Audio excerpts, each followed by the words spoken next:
నేటితో మైకులు మోగబోనున్నాయి. చివరి రోజు కావడంతో ఆయా పార్టీలు ప్రచారాలను హోరెత్తిస్తున్నాయి. బాబాయిని గెలిపించేందుకు అబ్బాయి రామ్ చరణ్ హైదరాబాద్ నుంచి రాజమండ్రి ఎయిర్పోర్ట్ కు చేరుకున్నారు. గ్లోబల్ స్టార్ రామ్ చరణ్ పిఠాపురంలో బాబాయ్ పవన్ కళ్యాణ్ తరపున ఎన్నికల ప్రచారం నిర్వహించనున్నారు.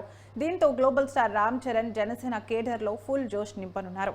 జనసేన అధినేత పవన్ కళ్యాణ్ గెలిపించేందుకు గాజు గ్లాస్ గుర్తుకు ఓటు వేయాలని రామ్ చరణ్ ప్రజలను కోరనున్నారు.